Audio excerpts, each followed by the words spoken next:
Doctor साहब एक चीज मैं पूछना चाहूंगा कि किस कॉन्फिडेंस में ट्रूडो भिड़ गए सीधे सीधे हेड ऑन कोलिजन इंडिया से?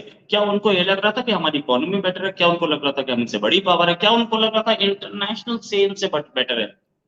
क्या मेरे इंडिया ख्याल से कनाडा मेरे ख्याल से? से मेरे ख्याल से ट्रूडो ओवर एस्टिमेटेड हिमसेल्फ, और उसके पीछे ट्रूडो के पीछे मेरे ख्याल से एनडीपी का हाथ है। क्योंकि आपको पता है ये जो एनडीपी का जो अध्यक्ष है, he is a hardcore Khalistani. Yes दादा, ये बिल्कुल ये ऐसी वैसी शिकस्त नहीं है। ये शिकस्त इतनी करारी है कि ये हिंदुस्तानियों के लिए एक सबसे खास बात ये है कि India has arrived at global sea, और ऑन द ग्लोबल एरिना जिसको आप कह लीजिए। आज उनके साथ वेस्ट नहीं खड़ा होने वाला है। आज उन्होंने एक और हराकिरी की है कि कोई नाजी जो था, नाजी, उसको कैनेडियन पार्लियामेंट में बुला के उसकी फेलिसिटेशन करवा दी। नमस्कार। एक वॉर हुई इंडिया और कनाडा के बीच में, डिप्लोमेटिक वॉर थी। इसमें टैंक नहीं चले, इसमें प्लेन नहीं चले, लेकिन इस वॉर के में हुआ क्या? इस वॉर में गेम क्या हुआ कि हम किसको कितना नीचा दिखा सकते हैं और किसको औकात दिखा सकते हैं। प्राइम मिनिस्टर मोदी, जो कि ब्राउन है स्किन में, मेरी तरह, आपकी तरह, सबकी तरह, जो लोग व्यूअर्स हैं उनकी तरह, मतलब इंडियंस को ब्राउन स्किन बोला जाता है, लेकिन ब्राउन स्किन के एक आदमी ने शिकस्त दे दी व्हाइट स्किन के आदमी को। ये बात यूरोप को, अमेरिका, कनाडा को, साउथ अमेरिका को, इन सबको हजम नहीं होती, ऑस्ट्रेलिया को भी हजम नहीं होती, लेकिन वही लोग प्राइम मिनिस्टर मोदी के सपोर्ट में आ जाते, क्योंकि हमने इतनी मेहनत की है, क्योंकि इंडिया ने इतनी मेहनत की है कि आज हम उस लेवल पे हैं कि वो अपने भाई को छोड़ के बाहर आ गए। अभिषेक मिश्रा जी मेरे साथ हैं, जो कि एक एनालिस्ट हैं। डॉक्टर अभिषेक मिश्रा एक्सपर्ट हैं इंटरनेशनल अफेयर्स में, एक लॉयर भी हैं और लॉ के एक्सपर्ट भी हैं। डॉक्टर साहब, बहुत बहुत स्वागत आपका हमारे शो में। डॉक्टर साहब, प्राइम मिनिस्टर मोदी ने जो शिकस्त दी है, क्या ये बहुत बड़ा मायने रखते हैं? क्योंकि वेस्टर्न्स के लिए, व्हाइट स्किन के लिए बहुत बड़ी चीज होती है कि कोई ब्राउन आदमी व्हाइट को शिकस्त दे दे। यस दादा, ये बिल्कुल ये ऐसी वैसी शिकस्त नहीं है। ये शिकस्त इतनी करारी है कि ये हिंदुस्तानियों के लिए एक सबसे खास बात ये है कि India has arrived at global sea, और ऑन द ग्लोबल एरिना जिसको आप कह लीजिए। अब इंडिया वो इंडिया नहीं रहा जिसको ये स्नेक चार्मर कह के और हमारी हंसी मजाक उड़ा करके और डबल स्टैंडर्ड दिखा करके ये दुनिया को चला सकते थे। आज का भारत रिसर्जेंट भारत है, रेजिलिएंट भारत है, कॉन्फिडेंट भारत है, और सबसे बड़ी बात ये जिसे कहते हैं ना कि एक्टिव भारत है। ये अपने कंसर्न्स और अपनी बातों को उठाना चाहता है, और ये भारत का एक सौभाग्य है कि इतने when India is standing at the cusp of inflection point of its history, उस समय भारत का नेतृत्व प्रधानमंत्री मोदी कर रहे हैं। The man is phenomenal, courageous, अपनी बात रखने वाला, जिसको कहते हैं कि बिना लाग लपेट के अपनी बात रखने वाला, भारत के इंटरेस्ट को 1 इंच न छोड़ने वाला, और भारत की बात को मुखरता से विश्व पटल पे रखने वाला आदमी मोदी है। क्योंकि ये तो G20 में आए थे ना, ये आज से नहीं चला है। ये जो ट्रूडो है, ये G20 में आकर के भी इसने यही कोशिश की कि G20 किसी तरीके से डिरेल हो जाए। लेकिन ये तो प्रधानमंत्री मोदी जी का नेतृत्व था कि सारी दुनिया ने एक दिन पहले ही G20 का जो है यूनाइटेड डिक्लेरेशन पास कर दिया था। That shows the statesmanship of prime minister Modi. लेकिन पॉइंट ये है दादा कि ये वेस्ट कर क्यों रहा है या कनाडा कर क्यों रहा है? क्या मिलेगा कनाडा को? कनाडा की भूमि पे जो सबसे बड़ा आतंकवादी हमला हुआ था, वो हमला कनिष्का हुआ था, और यही खालिस्तानियों द्वारा किया गया था।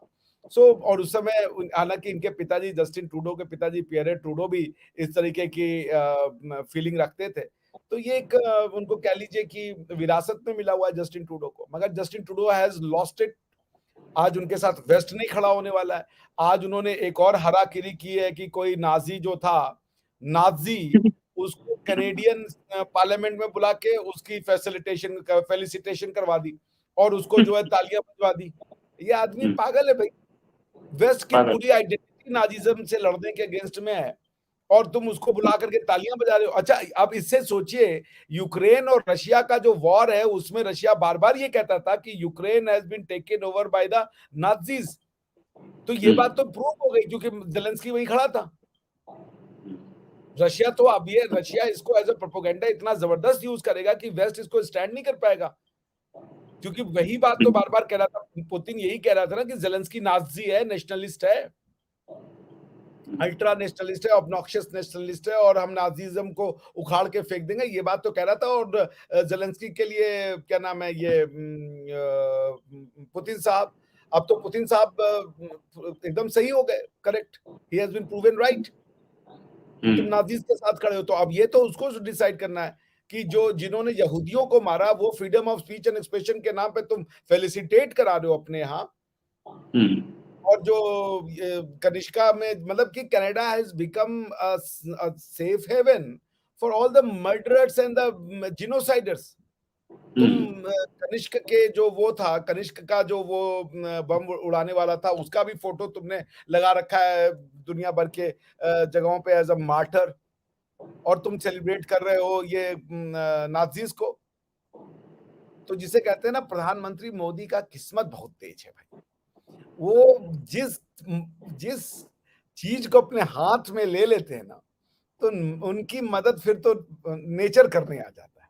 अब ये बैठे भगवान बैठाए करता पे ये ले लिया। The man is simply lucky, और ये भारत का सौभाग्य है कि प्रधानमंत्री मोदी हमारे प्रधानमंत्री। एक चीज तो मैं बोलूंगा, मैं उनका कोई फैन नहीं हूं, उनका कोई भक्त नहीं हूं, उनका कोई वोटर नहीं हूं। अब वोटिंग में किसको करता हूं मैं क्या बताऊं, लेकिन फैक्ट इज कि प्राइम मिनिस्टर मोदी जो है वो अपनी किस्मत में कुछ लिखवा के लाया। और किस्मत करेक्ट। किस्मत होती है, सब जानते हैं। किस्मत में ये लिखवा के लाए, जिस दिन से इलेक्टोरल पॉलिटिक्स में बैठे हैं, घुसे हैं, उस दिन से वो चीफ मिनिस्टर की कुर्सी पे बैठे थे या प्राइम मिनिस्टर की कुर्सी पे बैठे थे। कभी ऑपोजिशन में नहीं बैठे, कभी दाएं बाएं नहीं बैठे, उस दिन से लीडर ऑफ हाउस की कुर्सी पे बैठे। तो प्राइम मिनिस्टर हैज दैट कुर्सी, हैड दैट किस्मत, और वो किस्मत उनके साथ चल रही है। जैसे कि बहुत सारे और लीडर्स की किस्मत है, कहीं पे वो हारते हैं, कहीं पे जीतते हैं। प्राइम मिनिस्टर मोदी को भी ये बोलना पड़ेगा, ही हैज लक। लक उनका फेवर करती है, मेहनत वो इतनी करते हैं कि 4 घंटे सोते हैं, बाकी टाइम लगे होते हैं काम में, और उनकी मेहनत के सानी भी बहुत कम है। लेकिन मैं ये बात करना चाहूंगा कि और ये प्रतिभावान ट्रूडो, भी है, वो प्रतिभावान भी है, बहुत ज्यादा प्रतिभावान है वो। राइट, ये ट्रूडो जो भिड़ा, ट्रूडो को ये लग रहा था कि मैं प्राइम मिनिस्टर मोदी को जमीन पे लगा दूंगा, प्राइम मिनिस्टर मोदी को औकात दिखा दूंगा, क्योंकि सारे वाइट्स मेरे साथ हैं। क्या जो वाइट्स ने उसका साथ छोड़ा, ये तो व्हाइट और ब्राउन और व्हाइट और ब्लैक की वॉर है ना। जो वाइट्स ने साथ दिया, अमेरिका ने साथ नहीं दिया, G7 ने साथ नहीं दिया, 5 स्टार ने साथ नहीं दिया, 5 आई ने साथ नहीं दिया, ट्रूडो अकेले पड़े। तो व्हाइट भी साथ छोड़ गए, क्यों? रीजन क्या है? आपकी आवाज नहीं आ रही डॉक्टर शेख मिश्रा, उम्मीद है कि आपकी आवाज जल्दी वापस आ जाएगी। यस, ये व्हाइट भी साथ छोड़ गए डॉक्टर साहब, क्या रीजन? नहीं, व्हाइट इनके साथ तो कभी थे ही नहीं ना, व्हाइट तो इनके साथ कभी नहीं थे, क्योंकि मैंने कहा ना, इस पूरे ये जो प्रधानमंत्री ट्रूडो, जब इन्होंने संसद के पटल पे जाने का निर्णय लिया, ये कोई एट रैंडम या अचानक से या ऑल ऑफ अ सडन लिया गया तो डिसीजन नहीं था। इसके पहले इन्होंने 3 महीने तक वेट किया, G20 का वेट किया। G20 के जो आने पर इन्होंने दुनिया भर के जब राष्ट्राध्यक्ष इकट्ठा हुए दिल्ली में, तो इन्होंने उसका वेट किया। इन्होंने सोचा कि हम सैबोटाज कर देंगे G20 को, क्योंकि हम तब व्हाइट्स की मदद लेंगे। उन्होंने G7 की कंट्रीज में, स्पेशली बाइडेन साहब से जाकर के कहा, राष्ट्रपति बाइडेन से, कि भाई ऐसा है, ये सच है और ये तथ्य है, और हमारे पास क्रेडिबल एलिगेशंस हैं कि जो प्रधानमंत्री मोदी हैं, इनके जो एजेंट्स हैं, इन्होंने कनाडाई नागरिक की कनाडा में जाकर के हत्या करी है। तो आप इनको कंडेम कीजिए। G20 के उसमें डिक्लेरेशन में ये बात लगाइए कि India state sponsor of terrorism है। लेकिन किसी ने इनकी बात नहीं सुनी। ही हैज मतलब he had egg on his face, जिसको कहते हैं। तो जब इनकी बात किसी ने नहीं सुनी और ये तलमिला गए, तो व्हाइट्स ने तो इनका साथ वहीं छोड़ दिया था। व्हाइट्स ने इनका साथ कभी दिया ही नहीं। ही वाज ऑलरेडी जिसे कह लीजिए isolated. Then as a last resort he went to the floor of parliament, और उन्होंने फ्लोर ऑफ पार्लियामेंट को चुना। क्योंकि अगर यही बात थी तो वो G20 से क्यों नहीं बोले, यही बात थी तो वो 2 दिन तक भारत में रहे, तब क्यों नहीं बोले। फ्लोर ऑफ द पार्लियामेंट में क्यों बोले? कनाडा के पार्लियामेंट के स्टेट पार्लियामेंट के परिधि से बाहर क्यों नहीं बोले? क्योंकि आप पार्लियामेंट्री प्रिविलेजेस का मिसयूज करना चाहते थे, क्योंकि आपको पता है पार्लियामेंट में खड़े होकर कुछ भी बोल दो, उसके ऊपर कोई कानूनी जो एक्शन है वो तो हो नहीं सकता। तो ये व्हाइट्स ने कभी साथ नहीं दिया। Even whites are intelligent because white and yellow if they need to counter each other you need browns. White यानी कि यूरोप, येलो यानी चाइना और ब्राउन यानी हम जिस तरफ हो जाएंगे उसी तरफ दुनिया होगी। तो ये जो ट्रूडो है, Trudeau has made mistake of his life. Trudeau ने ये कोई एकदम से नहीं किया था, ट्रूडो ने बहुत सोच समझ के ये किया। और फिर एक भी स्टेटमेंट दिखा दीजिए सिवाय इसके कि हाँ we will take it seriously and investigation must go on. भाई ये तो प्रधानमंत्री मोदी भी कह रहे इन्वेस्टिगेशन करके हमको तुम एविडेंसेस दो। बल्कि कनाडा कह रहा था कि कोऑपरेशन करिए इंडिया हमारे साथ। इंडिया ने ऐसी कोऑपरेशन करी कि ये जो हरदीप सिंह निज्जर की सारी जो है कुंडली सामने रख दी। अच्छा, आज मैं कांग्रेस के अध्यक्ष या कांग्रेस के जो पंजाब के लोकसभा रिप्रेजेंटेटिव हैं, वो क्या नाम है उनका यार, मैं नाम रमनीक सिंह या समथिंग करके उनका नाम है, तो रमनीक सिंह बिट्टू या समथिंग करके, उन्होंने आज कहा कि उनके पिताजी बेअंत सिंह की हत्या में भी ये निज्जर का हाथ था। तो वो ये बोल रहा है कि ये हत्यारा है, ये टेररिस्ट है, ये क्रिमिनल है। अगला आदमी बोल रहा है और तुम जो है अलग ही राग अलाप रहे हो। जिसके बेटे की, जिसके बाप की हत्या हुई है, वो कह रहा है कि ये आदमी इन्वॉल्व था मेरे बाप की हत्या में, तुम उसको भी नहीं मानने को तैयार हो। तो ये जो शुरू से देखिए इंडिया में ये पिछले ना कई वर्षों से एक ट्रेंड आया था, अब उस ट्रेंड को रोका जा रहा है। वो ट्रेंड क्या होता था कि जो विक्टिम है ये पहले आइडेंटिफाई कर देते थे, और विक्टिम जो है कितना भी क्राइम किया हो वो सब वो छोड़ देंगे, और विक्टिम के साथ जो हुआ है खाली वही मैटर ऑफ, जैसे गोधरा का देख लें। गोधरा इंसिडेंट पूरी दुनिया में खाली जो है वो दंगे के नाम पे फैला दिया गया है। ये कभी नहीं बताया गया कि ये हुआ क्यों था। आप समझ रहे हैं? ये हमेशा से जैसे उसी तरीके से ये जो गांधीनगर में ये हुआ था, टेररिस्ट जिनको मारा गया था, जो जिसको कहा था नीतीश कुमार जी ने ये बेटी है गुजरात की, उसमें भी वो आई थी मारने, आईबी ने भी रिपोर्ट दी थी, सबने इनपुट दी थी कि वो प्रधानमंत्री मोदी को, अरे उस समय तत्कालीन चीफ मिनिस्टर मोदी जी को मारने आई थी वो। लेकिन ये नहीं, इन्होंने कहा, इन्होंने सारा का सारा जो फोकस था वो इनकाउंटर पे डाल दिया। इस इनकाउंटर का पर्पस नहीं बता रहे थे। सोहराबुद्दीन को इन्होंने जस्टिस वो करने की कोशिश करी। ये बार बार होता रहा है कि ये सारे ट्रांजैक्शन में से एक पर्टिकुलर ट्रांजैक्शन उठाते हैं और उसी को ये जो है प्रोपेगेंडा का टूल बना देते हैं। अरे भाई, तुमको अगर लेना इन्वेस्टिगेशन करनी है तो अगर इनकाउंटर हुआ तो पहले पता करो किसका इनकाउंटर हुआ, क्यों इनकाउंटर हुआ, उसका एंटीसीडेंट्स क्या है, तब ना तुम्हारे पास कंप्लीट पिक्चर आएगी। कि तुम खाली नहीं इनकाउंटर हुआ इनकाउंटर हुआ इनकाउंटर हुआ तुम उस पर तुल गए हो। सो ये एक पैटर्न रहा, यही काम ट्रूडो ने किया कि उसको गोली मार दी, कैनेडियन सिटीजन था, गोली मार दी, तो बस गोली मारने वाले को पकड़ लो अब, क्योंकि क्राइम हो गया। ये तुम बताने को नहीं तैयार हो कि जिसको गोली मारी गई वो कौन है, उसका इतिहास क्या है। ये सब अपना पल्ला झाड़ना चाहते हो, क्योंकि वो कनाडा में आ गया तो संत हो गया। Everyone living on the territory, in the territory of Canada ipso facto is a saint. ये तुम कहना चाह रहे हो? ये तो भाई बीजेपी से भी जबरदस्त, कनाडा तो ज्यादा बीजेपी। दादा एक बात कह दूं, कनाडा तो बीजेपी से भी ज्यादा जबरदस्त लॉन्ड्री है, क्योंकि बीजेपी में जो करप्ट पॉलिटिशियन आता है वो क्लीन हो जाता है, कनाडा में जो क्रिमिनल और टेररिस्ट जाकर के वहां पे संत महात्मा बन रहा है। डॉक्टर साहब एक चीज मैं पूछना चाहूंगा कि किस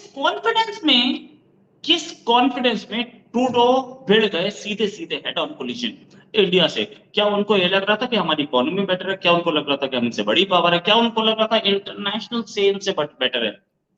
क्या इंडिया कनाडा से? मेरे ख्याल से ट्रूडो ओवर एस्टिमेटेड हिमसेल्फ, और उसके पीछे, ट्रूडो के पीछे मेरे ख्याल से एनडीपी का हाथ है। क्योंकि आपको पता है ये जो एनडीपी का जो अध्यक्ष है, he is a hardcore Khalistan, and उतना बड़ा एंटी इंडियन तो कोई है ही नहीं, ठीक है ना। तो ये बात जब निज्जर की हत्या हुई तो इनको एनडीपी ने दिया है, वो एनडीपी है ना, जगमीत सिंह की पार्टी का नाम या जो भी हो, तो उसने इनको डंडा दिया होगा कि भाई तुम इसको उठाओ, तुम इसको उठाओ, तुम इसको उठाओ, वरना हम तुम्हारी सरकार गिरा देंगे। और वैसे भी ये 2018 में भी जब ट्रूडो आए थे, याद है, जब उस समय के तत्कालीन मुख्यमंत्री पंजाब के जो थे अमरिंदर सिंह साहब, उससे मिलने से मना कर दिया था, क्योंकि उस समय भी ये कन्विक्टेड खालिस्तानी टेररिस्ट को लेकर आ गया था अपने आंटराज में। तो the confidence of Trudeau was basically came from constituency of NDP कि ये जो 40 सीट है और कुछ नंबर ऑफ वोट्स है उससे वो हमें होगा, बिकॉज ये तो ट्रूडो को पता था। ट्रूडो ने, भाई मैं बार बार कह रहा हूं दादा, ट्रूडो गया ही पार्लियामेंट के फ्लोर पे जब उसको कोई साथ नहीं दिया। ट्रूडो ने ये पूरा गेम G20 में खेला भाई। G20 में Trudeau knew that there is no one coming on board with me. That's why he decided to name and shame India and decided to choose the floor of parliament ताकि कुछ हो ना पाए। क्या कनाडा या Trudeau India को शिकस्त दे सकते थे? ट्रूडो मोदी को शिकस्त दे सकते थे या कनाडा इंडिया को शिकस्त दे सकता था? कनाडा इंडिया को कोई शिकस्त नहीं दे सकता। उसका 2 रीजन है। नंबर 1, कनाडा इंडिया की टोटल जो बायलैटरल ट्रेड है वो $5-10 बिलियन से ज्यादा का है नहीं। हम कनाडा से कोई बहुत ज्यादा ऐसा आइटम ले नहीं लेते हैं जिससे कि अगर वो बंद हो जाए तो हम क्रिपल्ड हो जाएंगे, या कनाडा जो है वो हमको अगर ना दे तो कनाडा बहुत बड़ा सुपर पावर बन जाएगा। ऑन द कॉन्ट्ररी, कनाडा को जो नंबर ऑफ स्टूडेंट्स हम प्रोवाइड कराते हैं, मैं कहीं पढ़ रहा था कि कनाडा में जो टोटल नंबर ऑफ स्टूडेंट्स जाते हैं उसका 80-90% तो इंडियन होते हैं, या 50-60% इंडियन होते हैं। तो Canada is on the verge of lose, because ये जो इंडियन जाते हैं, they are high class human resource, they are talented people, they are very bright people and they play a productive role. तो अब ये तो कनाडा को decide करना है कि Canada wants to be a Pakistan in Afghanistan, Canada wants to harbor Osama bin Laden because Hardeep Singh Nijjar for all intent and purposes was Osama bin Laden। तो अब ये डिसाइड करें ना कि तुम क्या वेस्ट का पाकिस्तान बनना चाहते हो, तुम क्या वेस्ट का अफगानिस्तान बनना चाहते हो। एंड अफगानिस्तान भी शायद गलत होगा, पाकिस्तान ही सही होगा, क्योंकि अफगानिस्तान ने सिर्फ और सिर्फ अलकायदा के लोगों को शरण दी थी। आज की डेट में तो तालिबान आईसिस से लड़ाई लड़ रहा है। तो अगर ये वेस्ट का पाकिस्तान बनना चाहते हैं तो सो बी इट भाई, बनो फिर, तुमको कौन रोक रहा है। तुम बुलाओ दुनिया भर के टेररिस्ट को, दुनिया भर के नार्कोटिक्स के स्मगलर्स को, और वो करो। ये तो वेस्ट कब से कर रहा है। Switzerland has become a laundry for all over money across the globe to be filtered and laundered. Switzerland में अकाउंट खोल के आप डाल दीजिए, स्विट्जरलैंड की कॉन्फिडेंशियलिटी क्लॉज है, किसी को पता ही नहीं चलेगा वो पैसा कहाँ है, न स्विट्जरलैंड गवर्नमेंट बताएगी। भाई स्विट्जरलैंड में बैंक ऐसे हैं जो कि पीपल को, हमारा बैंक अकाउंट ही नहीं खुल सकता उसमें।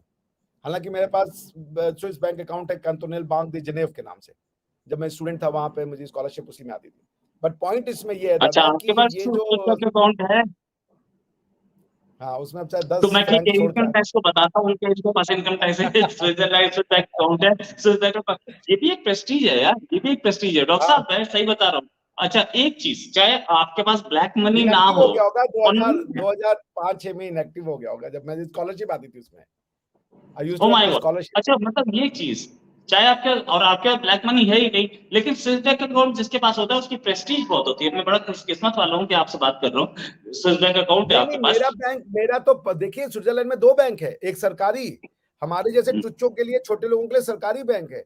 आप जिस बैंक्स की बात कर रहे हैं, हम जिन बैंक्स की, वो ये कैंटोनेल दी जेनेव बैंक नहीं खोलेगा। वो उनका वो जो बैंक अकाउंट होता है वो स्पेशल बैंक होते हैं, वो मुश्किल से 10-15 ही क्लाइंट होते हैं उनके, वो बड़े-बड़े अकाउंट्स में डील करते हैं। वो ये टुटपुंजिया 2000 फ्रैंक 4000 फ्रैंक वाले अकाउंट में डील नहीं करते।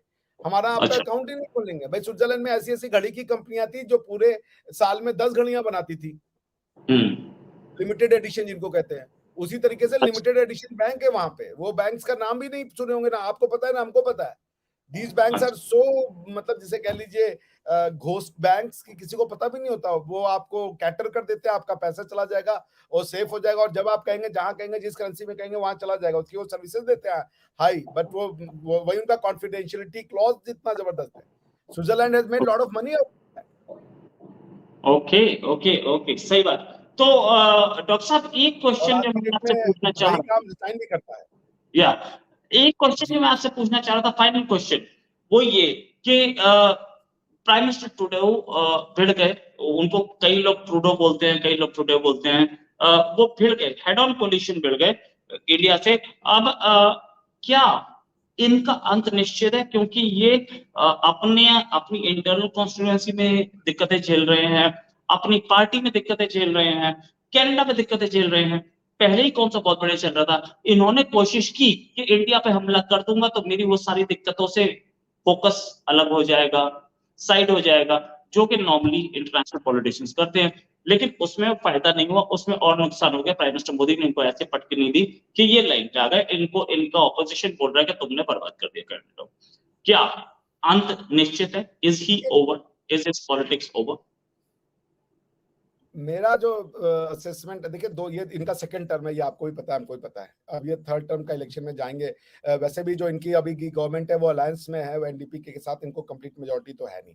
Conservative has been out of power for 2 consecutive terms, तो देयर आर हाई चांसेस कि कंजर्वेटिव्स की गवर्नमेंट आएगी। स्टीफन हार्पर के साथ मोदी जी के बहुत अच्छे संबंध थे। अब मुझे नहीं पता कि स्टीफन हार्पर के बाद कौन प्राइम मिनिस्टर बनेगा कनाडा का अगर कंजर्वेटिव्स आते हैं, बट मैं उनके इंटरनल पॉलिटिक्स पे तो नहीं बोलना चाहता। मैं इस बात को बार बार कहूंगा कि वो कनाडा भारत से भिड़ा नहीं। कनाडा भारत से भिड़ने की बहुत कोशिश किया, जब वो हार गया तो उसने जो है वो खंजर मारने की कोशिश की, नेम एंड शेम करने की कोशिश की कि इंडिया को हम जो है बदनाम कर देंगे टेररिस्ट मुल्क के रूप में। या हालांकि उन्होंने ऐसे कोई स्टेटमेंट नहीं दी, उन्होंने कोई रोग स्टेट नहीं कहा, उन्होंने ये भी नहीं कहा कि भाई ये इनकी हैबिट है, उन्होंने एक वन ऑफ इंसिडेंट ही बताया इसको। बट ये था कि जो सपोर्ट वो सोच रहे थे कि उनके स्कूट एंड शूट जो उनकी पॉलिसी थी उसको मिलेगा, वो सपोर्ट उनको मिला नहीं। वेस्ट उनसे कन्नी काट गया, और कन्नी काटने की जगह छोड़िए, उनके ऊपर उनका जो डोमेस्टिक पॉलिटिक्स था उसने कंप्लीटली हल्ला बोल दिया। तो वो उसको उस विदस्टैंड उसको वो उस हमला बोल को वो विदस्टैंड कर नहीं पाए। अब ये कितना इमेज डेंट करेगा उनका लोकल लेवल पे, उनके वोटर्स उसको कैसे देख रहे हैं दादा, ये एनालिसिस करना मेरे बस की बात नहीं है। It is above my pay check for the simple reason that I am not a Canadian. लेकिन हाँ, ये जरूर है कि उनके ऊपर चौतरफा हमला हो रहा है डोमेस्टिक पॉलिटिक्स में। राइट, डोमेस्टिक पॉलिसी में चौतरफा हमला हो रहा है। और ट्रूडो के लिए ये हमला मोदी से तो जो भिड़ा है, मैं कोई फैन नहीं हूं, मैं कोई उनका कार्यकर्ता नहीं हूं, मोदी से जो भिड़ा है उसने धूल तो चाटी है, इसमें कोई शक नहीं। मैं 10 एग्जाम्पल बता सकता हूँ। ट्रूडो एक और। थैंक्स अ लॉट डॉक्टर अभय मिश्रा। उम्मीद है जल्दी एक डिस्कशन और करेंगे। अभी के लिए नमस्कार, धन्यवाद, जय हिंद। जय हिंद।